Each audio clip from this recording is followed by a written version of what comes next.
Aujourd'hui, j'aimerais partager avec vous une aquarelle de paysage de montagne. Et l'idée ici, c'est de travailler les superpositions puisqu'on voit plusieurs pentes, pics de la montagne les uns derrière les autres. Et dans la vallée, il y a de la fumée qui paraît comme de la brume. Donc ça s'éclaircit vers le bas. Donc l'idée, c'était de représenter cela. Dites-moi ce que vous en avez pensé en commentaire. Donc deux choses vont être importantes pour cette aquarelle. Une chose, c'est de réussir à représenter la brume que vous pouvez voir ici, c'est de la fumée en fait. Et l'autre chose, c'est de réussir à représenter la distance. Et pour faire cela, je vais utiliser des couleurs plus saturées en avant et moins saturées en arrière. Je vais commencer par faire un dégradé pour le ciel en bleu turquoise que je vais essayer de faire désaturer vers le bas. Donc ça va être plus saturé vers le haut et moins saturé vers le bas. Je vais utiliser mon pinceau plat, mais vous pouvez faire ça aussi avec un pinceau rond. Ça pose aucun problème. L'important, c'est de mouiller relativement vite la surface.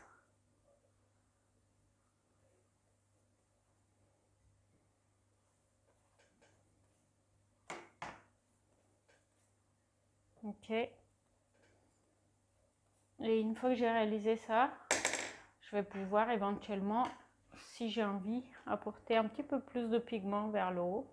Parce qu'en fait, l'aquarelle a tendance à s'éclaircir en séchant. Mais il ne faut pas saturer trop non plus parce que on va avoir des couches successives vers l'avant. Maintenant, c'est un bon moment pour sécher. Maintenant, je vais garder le sèche-cheveux à côté de moi puisque je vais en avoir besoin à plusieurs reprises. Je vais commencer par faire les sommets qui sont lointains. Et l'idée va être de placer un bleu plutôt saturé en haut. D'accord? Même chose ici, dans cette partie-là. Et ensuite, ce que je vais faire, c'est que je vais laver mon pinceau, sécher un petit peu et mouiller la zone en dessous pour laisser du coup ce bleu se dégrader et faire cet effet de brume. Ok? Il faut faire ça assez vite, notamment avec ce papier qui a tendance à sécher très vite et ça m'ennuie beaucoup. Avant de sécher du coup avec le sèche-cheveux, il faut lui laisser une chance de faire ce travail. Alors maintenant j'ai renettoyé mon pinceau, resséché et je vais venir sécher progressivement en dessous pour pas que ça aille trop loin non plus. Ok, je vais l'aider encore une fois un petit peu à venir.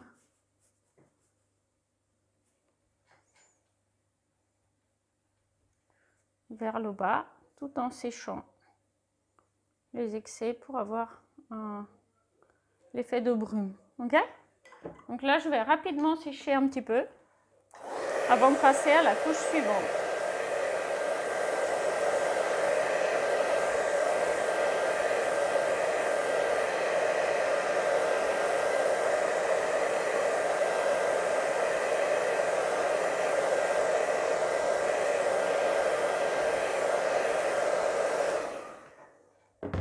C'est à peu près sec. Et là, je vais refaire à peu près la même chose en fait. Avec la couche de devant. Donc ici,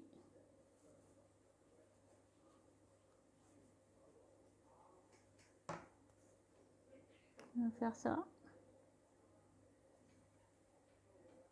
Mouiller, nettoyer et lui permettre du coup de venir se diluer. Ok. Nettoyer le pinceau, le sécher et venir enlever un peu de pigment vers le bas. Comme ça.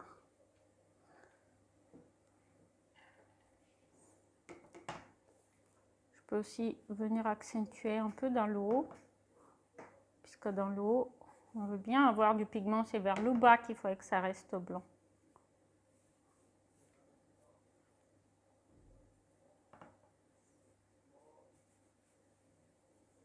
Ok.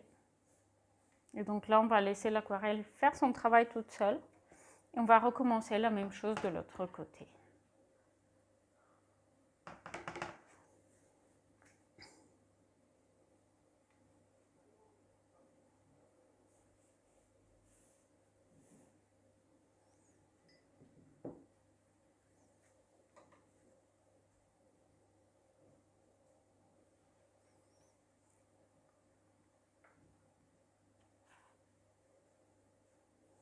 Maintenant, je vais sécher. Je vais faire la même chose ici pour la dernière couche qui est juste devant. Donc, plus on s'approche, plus le pigment va être saturé. Et là, j'ai rajouté aussi un peu de rouge dans mon bleu, simplement pour changer de nuance. Voilà.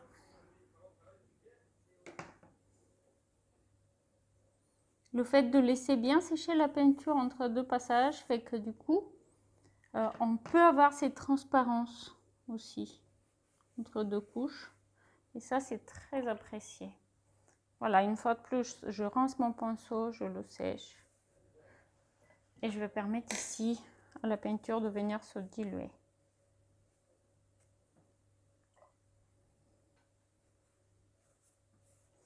Et de l'autre côté, c'est plutôt en bleu avec du vert.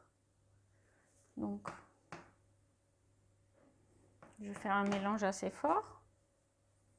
Et pareil, je vais venir poser une couche assez saturée sur le bord. Un peu plus épaisse dans les parties hautes. Et ensuite, je vais venir nettoyer mon pinceau, mouiller la zone de devant. Et venir faire le joint entre les deux pour laisser du coup la peinture faire son travail, venir se mélanger. D'accord? Je vais sécher une fois de plus. Bon, il va être temps à commencer à rajouter les premiers plans. Et donc ici, je vais commencer par faire un ocre, un petit peu comme ça. Et puis une deuxième ligne devant. Et je vais rajouter un marron devant, comme ceci. Ça va donner du volume simplement, un petit peu.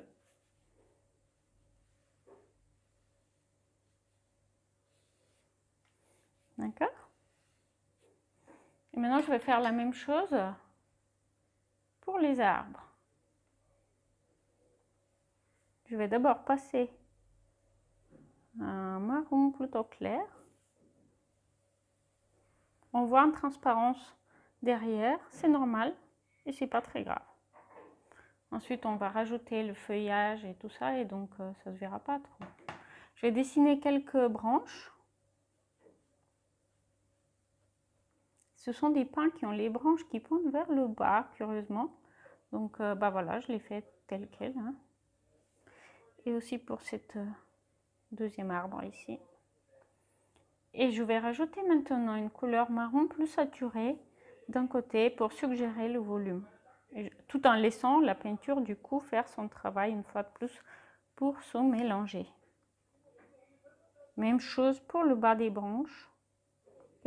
Juste quelques gouttes de peinture saturée. Ça va suffire pour donner du volume. Ensuite, en attendant que ça sèche, je vais commencer par suggérer quelques sapins avec une teinte de vert. Je vais simplement faire ceci. Alors, on va faire plusieurs lignes de sapins, donc je ne vais pas m'embêter à les détailler de trop. L'idée ici est simplement de les suggérer. J'ai remarqué que pour les paysages, mais d'ailleurs pour la plupart des sujets en aquarelle, c'est très important de simplifier. Lorsque l'aquarelle est simple, on ne voit pas tout, eh bien on va pouvoir s'imaginer des choses suggérées Mais en revanche, d'un autre côté, quand on essaie de mettre trop de détails, si c'est raté, c'est raté. Donc il faut être vraiment très confiant si vous voulez apporter beaucoup de détails sur une aquarelle. Si vous êtes plutôt débutant, autant suggérer simplement les choses sans forcément apporter beaucoup de détails. Donc voici pour ma première ligne de sapin. Et donc maintenant je sèche un peu.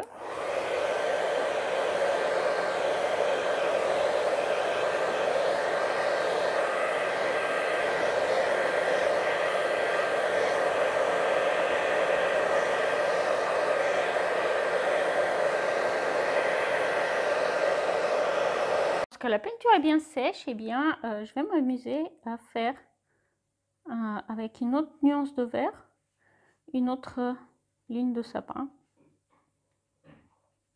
Ça va ajouter de la profondeur, ça va donner du volume.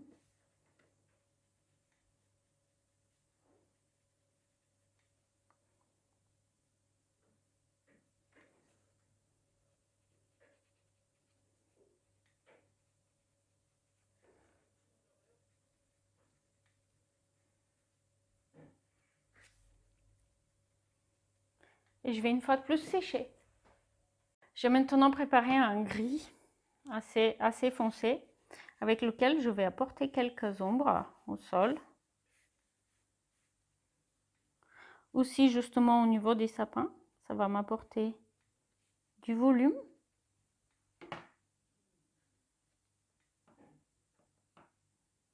J'ai fait ça avec du vert et du rouge.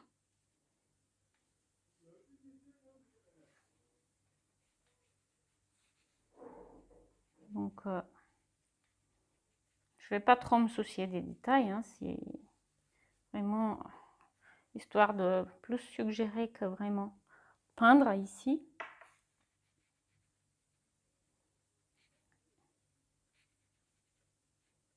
Et je vais pouvoir aussi même m'amuser à suggérer quelques détails sur le plan de la montagne. Et commencer à faire un peu d'ombre là où je vais avoir mon feuillage futur. Voilà, je sèche encore une fois. Lorsque c'est sec, je vais utiliser une autre façon de peindre. J'ai un pinceau assez sec, un pigment assez sec aussi. Et donc je vais utiliser ça pour apporter simplement quelques détails et notamment ici les épines de mes pins. Je vais juste tapoter avec le pinceau et faire des petits traits. Le pinceau est sec, le pigment aussi. Ce que j'essaie de faire, c'est d'apporter un aspect un petit peu dynamique à la peinture.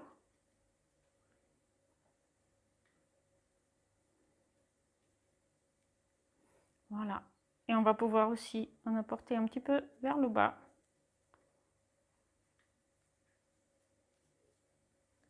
Et je vais m'arrêter là. Il ne faut pas en faire trop parce qu'après ça cache tout le travail de transparence réalisé à l'arrière.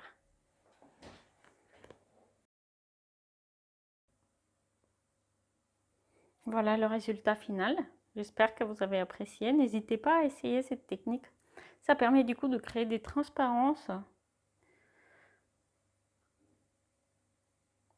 superposées.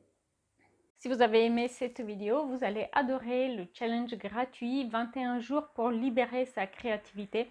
J'ai sélectionné une série d'ateliers, d'activités qui permettent, avec une difficulté grandissante, en commençant avec des activités qui nécessitent aucune connaissance ni en dessin ni en peinture, qui permet donc de libérer sa créativité et de prendre du plaisir à peindre à l'aquarelle sans stress.